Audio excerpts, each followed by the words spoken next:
In this conversation, we're learning what the Enneagram is from experts Sue Muck and McCourt. And we'll find out how this personality assessment tool can help us better understand ourselves and others. Welcome to Happiness Adventure. I'm Lisa, and together we'll explore ways to cultivate real joy in our lives. Well, the Enneagram, though it's an ancient tool, is gaining popularity. And I wondered, as teachers of the Enneagram, if you can share with us what that tool is. Just from a little bit of a history perspective, the Enneagram was first known by the symbol, and that actually has quite ancient roots, all the way back to the time of Pythagoras, really. And then Gurdjieff, who was an Armenian philosopher, spiritual teacher, he brought really the symbol to the modern world, and he taught the Enneagram through the symbol and actually through a series of movements and dancing. And the modern Enneagram that I think we're really talking about today was really brought forward by Oscar Ichazo and Claudio Naranjo. And then there's many modern teachers that have taken what I think we think of really as the personality descriptions and applied that in so many different ways. So it's a 9-pointed symbol. It's a great tool for personal and spiritual development and awakening, and a really helpful guide in increasing self-awareness. How is the Enneagram different from other things people may have heard of, like the Myers-Briggs or the Strengths Finder? I would say that the Enneagram goes much deeper than either of those tools, that it does define the personality type, but we often will say if you only use the Enneagram to identify your personality type and to work with it as a personality tool, you're seeing the leaves and missing the tree, because it also has much more depth and spiritual aspects. The main core 9 personality styles each have their own, what I would call sort of vicious cycle. When we're stuck in our personality, we have a way of thinking, which is called the type fixation, and a passion, which is the emotional reaction to the fixation. And so the Enneagram helps us understand our habitual reactive patterns and provides a path to loosen the grip of those patterns so that we can open up to each type has a heart quality or virtue that takes us into sort of the deeper spiritual work. I understand that the Enneagram has 9 types with 3 centers, so 3 types in each center. Could you go into a little bit more depth what each center is about? Yeah, I'd be happy to have us start taking a little bit further look at that. And we could talk about the body center first, perhaps, and the types that are in the body center, types 8, 9, and 1, and tell you a little bit about the characteristics in that center, and also some things that they do differently, even though they're all located in the body center. So this instinctive center, types 8, 9, and 1, time focused, they're focused in the present, and they're concerned with autonomy and independence and establishing boundaries. And the emotion that's associated with the body center types is anger. The type 8 goes after autonomy. They want to create it. The 9 seeks autonomy by withdrawing. And the 1 seeks autonomy through control. So all 3 types concerned with autonomy and with working with the environment, but having very different ways of doing that. With anger, the type 8 tends to express that more directly. There's a level of comfort with anger. The 9 disassociates from anger, and the 1 is aware of their anger but represses it. And I'll talk a little bit about the heart center, which is types 2, 3, and 4. And the heart center has to do with our identity, is who are we? Like sincerely, that authenticity. How do I know who I am? This center, the types of this center are focused on the past. And there's some feeling of not really knowing themselves well or seeking to know themselves better. And so then this focus on the past creates an emotion of sadness. So with the instinctive body center, the emotion is anger. With this center, it's sadness.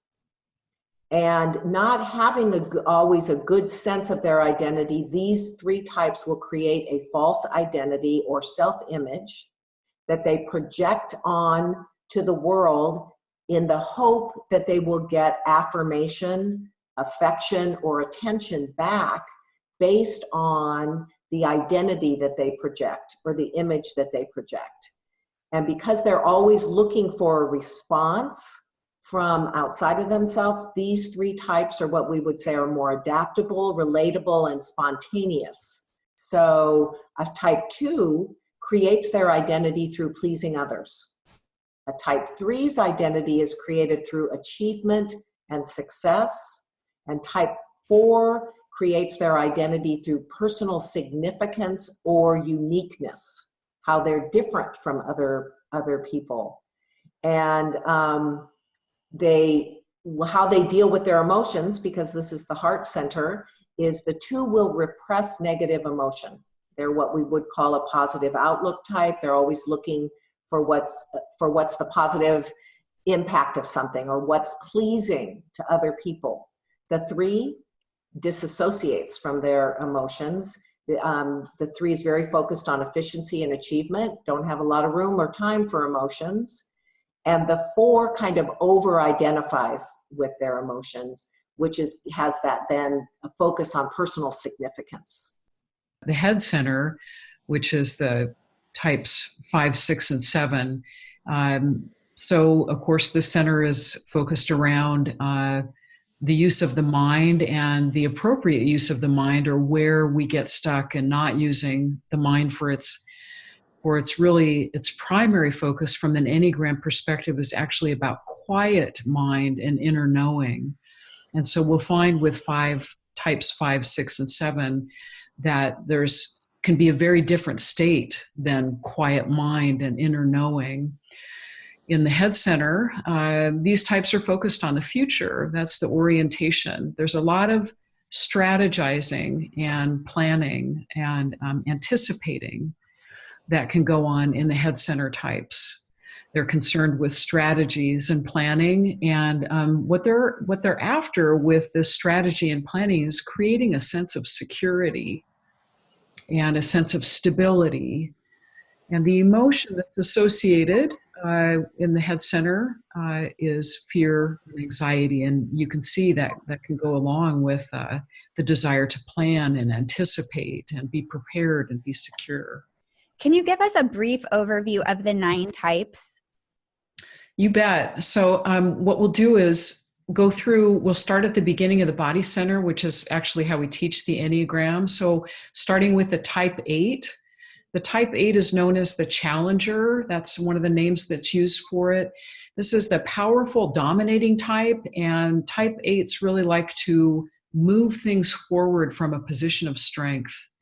And then the type 9, which is at the top of the Enneagram, is called the peacemaker. And the type 9 is the pleasant, self-effacing type. They like to build consensus and mediate. So on the upside, they are receptive and reassuring, and some of their areas for development are they tend to be complacent or resigned. The type 1 is the reformer. It's also sometimes known as the perfectionist, rational, idealistic. A saying that goes with type 1, doing the right thing is the right thing. They're principled, purposeful, and they can also be self-controlled and perfectionistic. So the type 2, we're now entering the heart center, is called the helper. They are the caring, interpersonal type, and they believe in the power of pleasing people. Type 2, when they are healthy, they're generous and demonstrative and share their affection and love for others. They can also become people pleasers, and they can be possessive of the people that they have supported. The type 3 is called the achiever, and this is the success-oriented, efficient type. What could be said about them is it's about getting to the goal and looking good doing it. So they're adaptable, they're excelling, very achievement oriented. They can be quite driven as well, and sometimes image conscious. So the type 4, which is the last type in the heart center, is called the individualist. And they're the sensitive, introspective type. And they certainly believe in the power of authentic self-expression. And they are creative and expressive and dramatic. But because they're so focused on finding their own significance, they can also tend to become self-absorbed and temperamental. As we move into the head center, we start with the type 5, also known as the investigator, thinking type, the intense cerebral type, the knowledgeable observer. So they're perceptive, innovative. They can also be secretive and isolated. And the type 6, which is at the center of the head center, is called the loyalist. They're the committed, security-oriented type. We call them sometimes they're called the loyal skeptic because they can be skeptical troubleshooters. And they are engaging and responsible. And they can also at the same time be anxious and suspicious. And our final type, the type 7, known as the enthusiast, the excited, variety-seeking type. They're innovative, optimistic, visionary, spontaneous, a lot of fun, versatile, acquisitive, acquiring experiences, and can be a little scattered. So how do we use a tool like the Enneagram to grow as people? What are the steps? You know, as children, we have to differentiate from our parents and from other people and develop this ego structure. And in doing that, we leave some of our best stuff behind, but it's part of our development path. We actually have to do that to mature and individuate. But the Enneagram then points us back as a map to some of that good essential stuff that is already there that we just can't see. And our ego works so hard trying to recapture that. So if I could, for example, I would say with you, a type 7, is you have a natural tendency toward joy and toward happiness, right? Because you're in this line of business. But what happens is, as a young child, is the 7, in order to avoid anything that's not happy, right? Because they don't want to feel the sad emotions, starts developing this personality structure that's always looking for a positive experience. Where if we relax that ego structure, you can land in your own level of happiness that is strong enough that you can then hold the sad times. It's so interesting that you say that, because I feel like as I was learning about the Enneagram, I felt like I had been given an instruction manual for personal growth. And I was reading, for example, again about 7s, always looking to the future and not being really in the present with anticipation. And then also discomfort with sad feelings. And I won't even go to a movie if I haven't been told already it's a happy ending. So I think that I have experienced this tool being very powerful in my life. And I just wonder, does every single person have a type? And does every single person fall clearly into one type? Everybody does have a type also. That type remains consistent over the course of our lives. It doesn't change. But there is the way in which we can get to know that and find that out, I think, is really a matter of practicing self-awareness that both increases our capacity to take on more aspects of the Enneagram through understanding and practice. And it also is the thing that'll help us discover ourselves more clearly. Yeah. Well, you both do very intensive workshops around the Enneagram. How have you seen with participants them increase their capacity as people, their awareness, and also their joy through this tool, if that's what you would call it? There's the opportunity to discover that what I am experiencing isn't just about the current situation. It's the viewpoint and the motivation and the lens that I am bringing to this situation. And as we discover that, what we end up with is a sense of increased freedom, increased kind of spaciousness, and I think not feeling so caught, in the dynamics of the moment.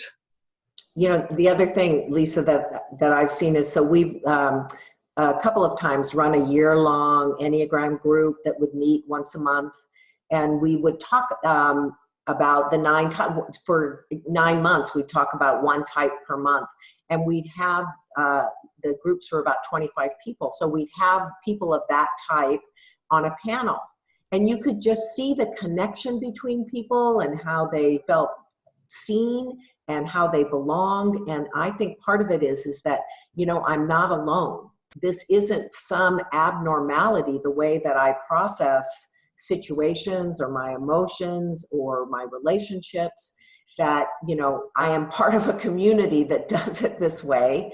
And there's more, because again, I just am going to keep coming back that the Enneagram helps us get in touch with something much more essential and foundational about ourselves, and recognize the patterns that are just reactions of our personality and are part of who we are, but not all of who we are. And I think the circle of the Enneagram, is that encouragement to recognize that there's a whole lot more capacity in us as human and spiritual beings. And we often get fooled into thinking we are our personality.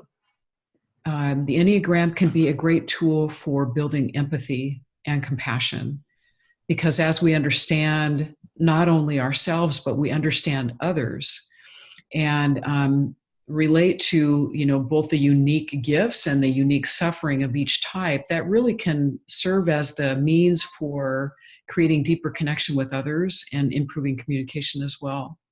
If someone's new to the Enneagram or wants to dive in deeper, where do you recommend that they start?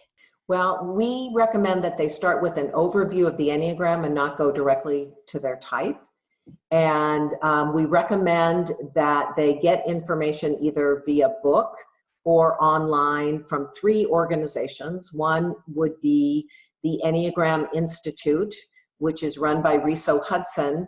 And there are 2 books by Riso Hudson that we would also recommend if people wanted to do more research. One is what we call the Blue Book, which is the wisdom of the Enneagram. And in the first 90 pages, it gives a really great overall description and context for the Enneagram in sort of understandable language.